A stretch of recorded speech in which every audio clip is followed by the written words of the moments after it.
Now, ladies and gentlemen, to our last and final presentation before we move on to the discussion session. So, what do I know about this club? Well, it was during the 2003-2004 season that Arsenal ended the Premier League campaign as champions without a single defeat. The record was 26 wins and 12 draws, hence the nickname the Invincible. Now, what's more, former Korean team footballer Park Ju-young, if you remember, he once played for Arsenal as well. Our next speaker is with Arsenal FC as head of CRM. Please welcome to the stage Mr. Mick Conetta, and his speech will be on driving global fan engagement the Arsenal way. 큰 박수로 맞아주시기 바랍니다.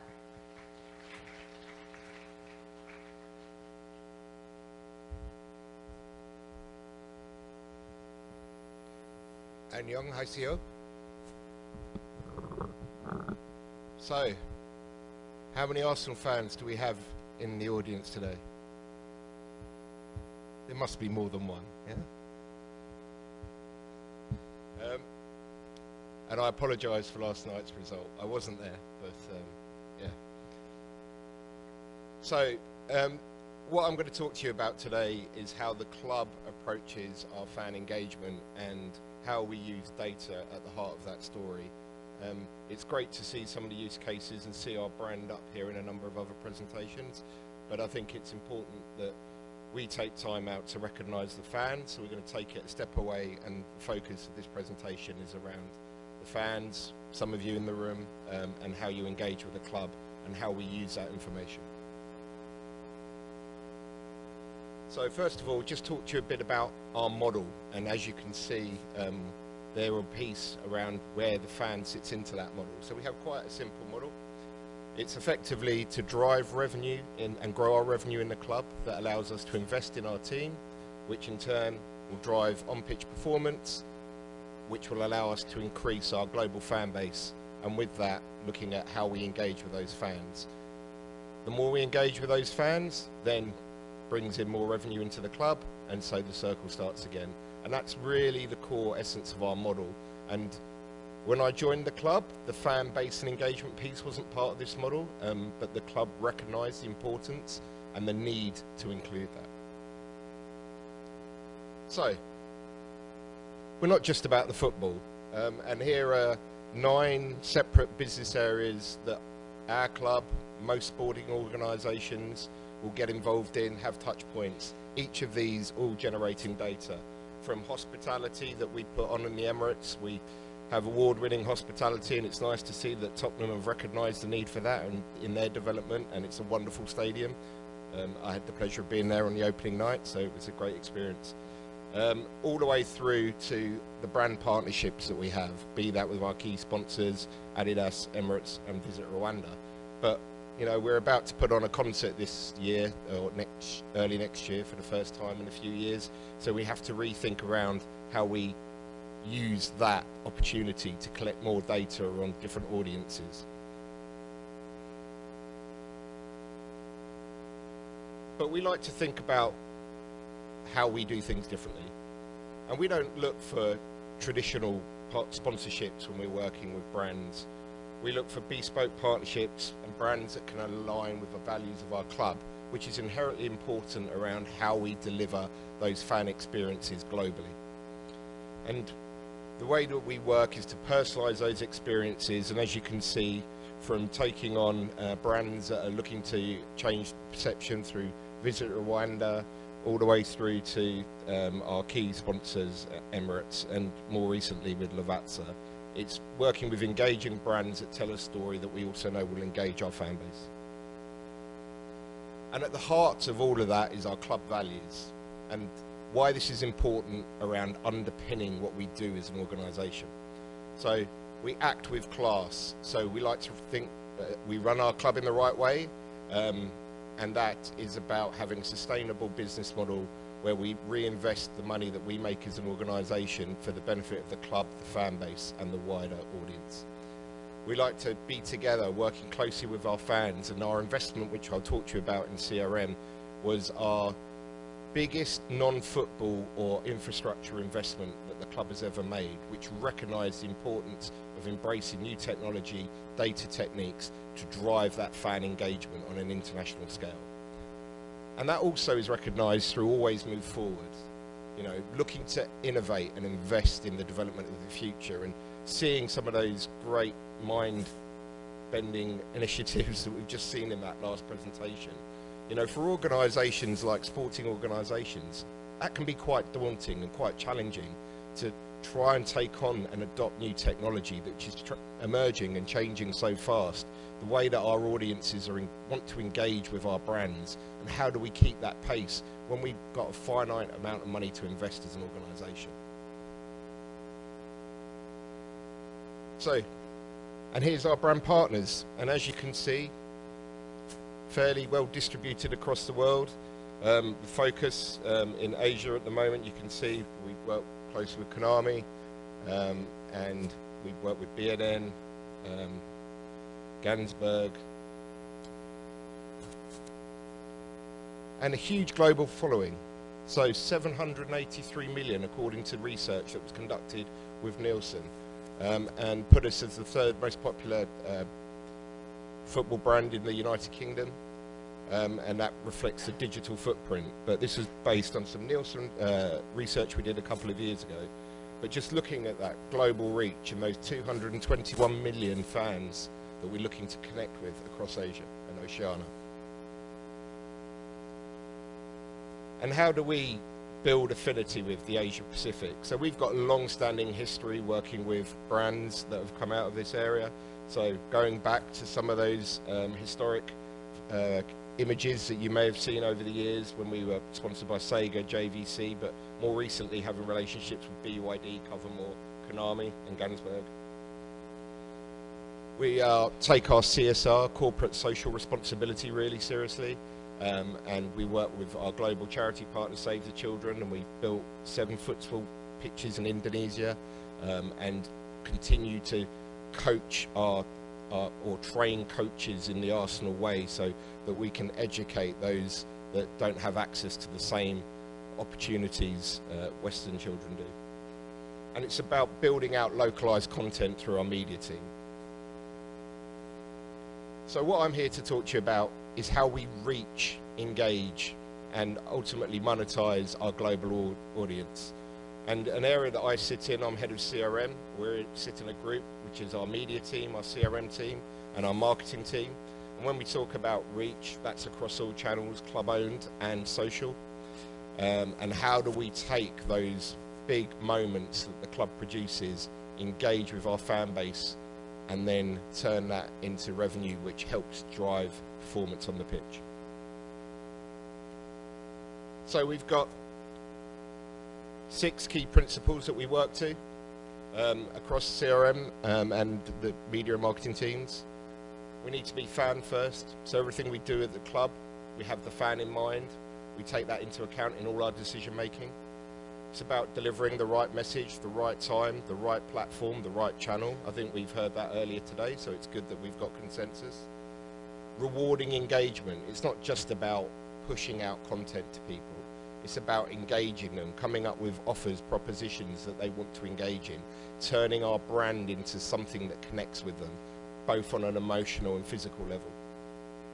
Celebrating shared experiences and belonging, making our fans heart of what we do. Wherever they are based in the world, whether they can get to the Emirates Stadium and whether they're watching on a device in Asia, we want them to feel part of the club. We're insight driven. We've just seen how important data is in the previous presentations. We generate a lot of data, and we'll show you in a minute how we do that, and what do we do with that, and how do we use that information to build out personalization. And finally, playing back to Always Move Forward, evolution through innovation. I don't think one presentation today hasn't mentioned the importance of technology and what we're trying to achieve. And it's not about staying in your comfort zone, it's about being aware of what's happening in market and moving forward. So, how do we look at our fans? So, we've created what we call a fan engagement wheel. So, at the, try and get the,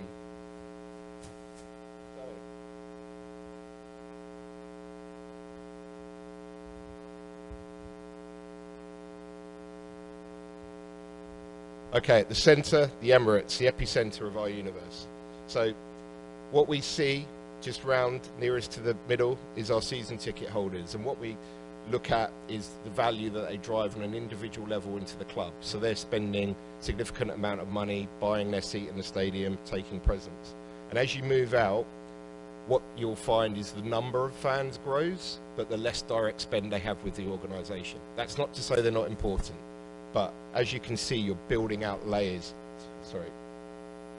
as you go to the outer reaches. So we move through into our match attending members. We have a large membership scheme, 162,000 paying members that pay for a right to buy a ticket to a game or pay for a sense of belonging, having a membership card in their wallet.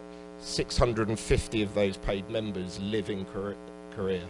So, you know, they want that sense of belonging with the club, even though they know they can't get to the game. Moving out into our transacting fans, whether they're buying a shirt, buying a brick, coming to hospitality, subscribing indirectly through TV channels, they are transacting some way with the club, which is driving revenue in. Our digital membership, we have 2.4 million people in our digital membership scheme, 20,000 people signed up in Korea. And then we move out into our social followers, 100,000 followers in Korea of the club. So it's important that we understand what makes them connect with us, and we develop that understanding and nurture them as fans. Then moving out into that global fan base, back to that big 700 million number I mentioned earlier.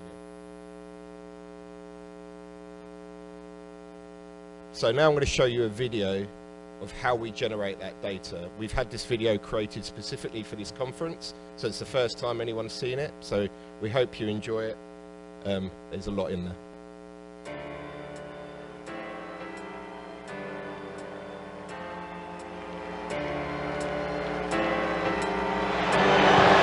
Joe Willett! Oh, brilliant goal from Joe Willett!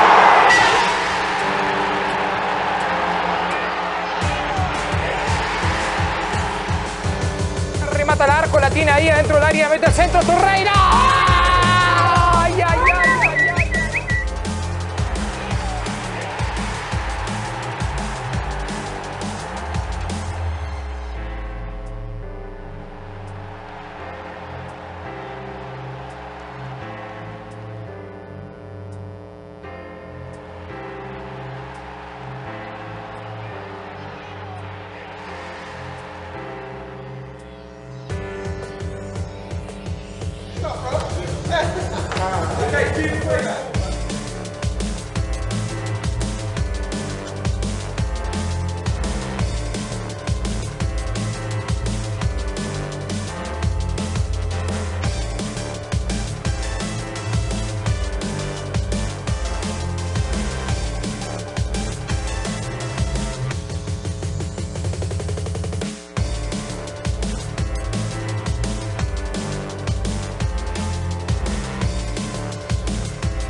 Okay, so how do we take that data, understand it, and turn it into the fan experience?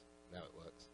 Okay, so just in case you missed some of those numbers, multi-platform engagement is really important. So obviously since 2013, our reach has increased by more than 593%. And as you can see, that growth has mainly been driven by new social channels that didn't even exist back when we started our program. You know, the big numbers, 37.8 million, 7 million in Facebook, 15.2 million in Twitter, 16.3 million in Instagram. You know, getting into club-owned channels, 19.2 million across our Arsenal app and engagements across our website. And then YouTube, Snapchat, and Weibo, and WeChat. So how do we keep and engage those on an ongoing basis? And 1.6 million engagements on social media. That has increased by 100% in the last year. So, our approach from an international perspective. So the first thing we did was to create some international fan profiles. This was off the back of some work that we'd done in the UK to create a UK fan segmentation. We delivered 7 segments in the UK market from 2 million households.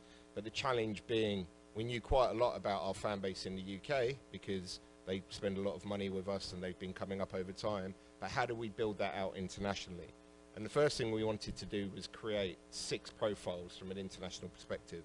So we created this brochure, which was primarily to aid our partnership development team in seeking out the right partners internationally for the club. How did we do that? We worked with a data company and overlaid our database in 12 key markets. And then our second phase of this project is now to map those known fans that we identified to those profiles, be that whether or not they sign up on any one of our sites, engage through our online platforms.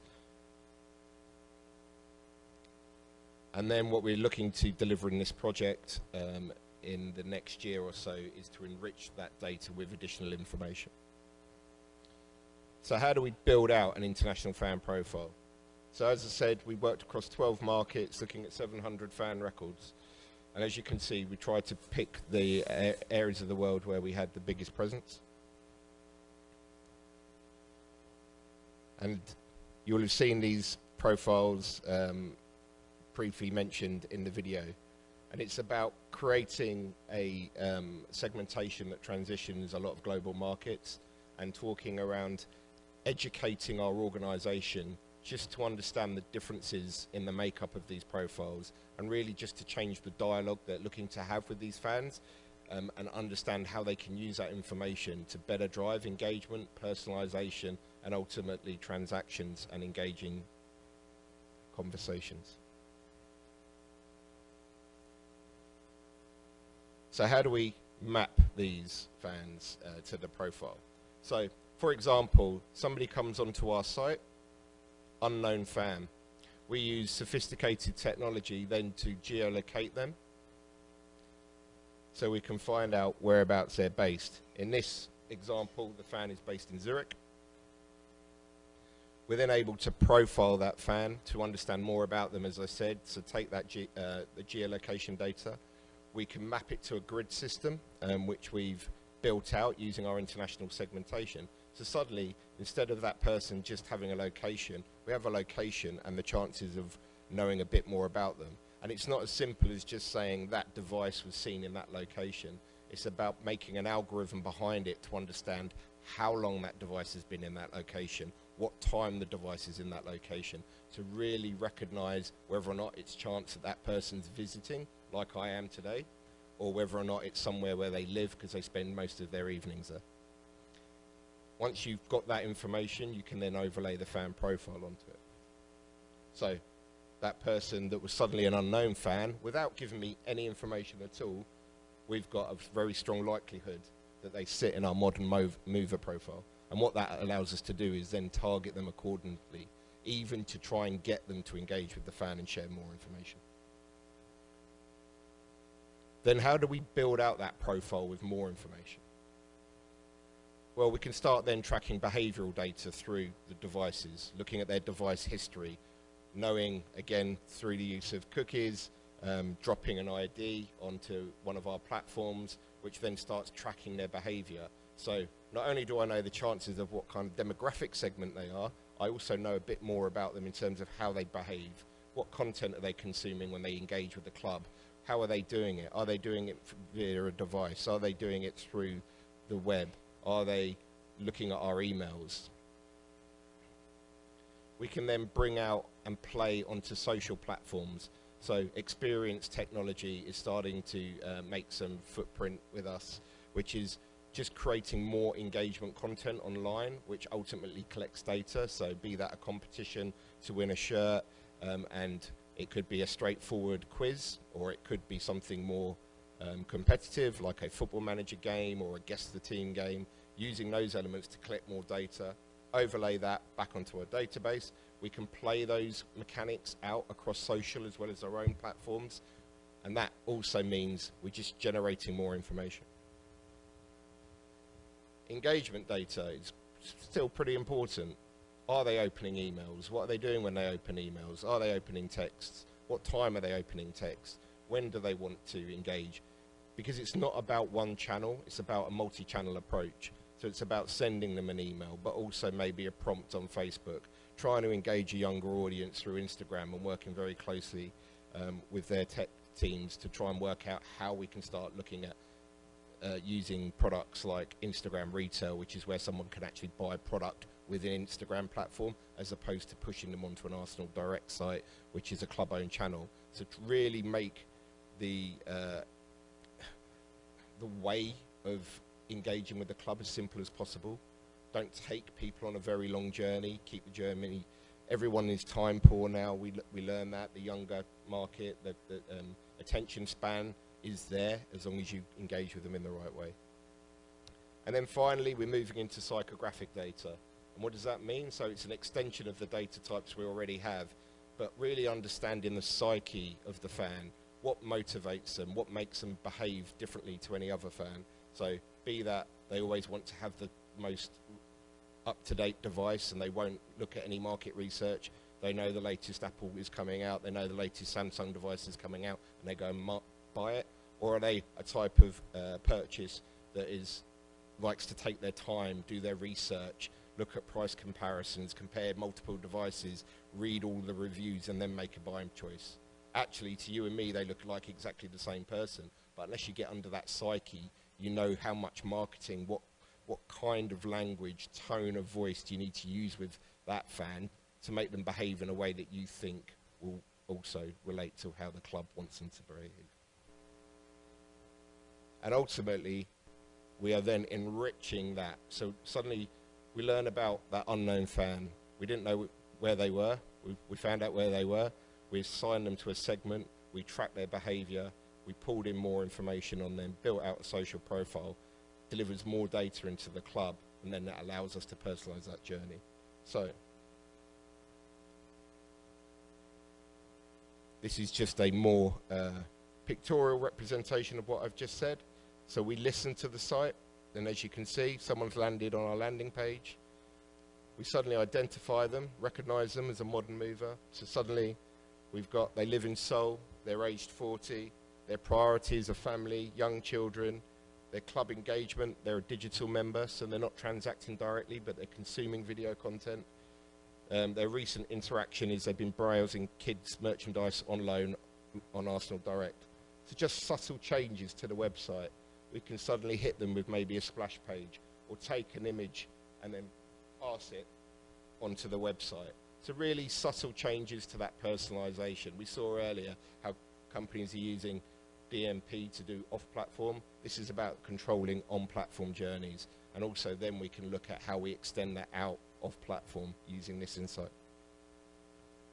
And that is how Arsenal is using data to drive better fan engagement. 감사합니다.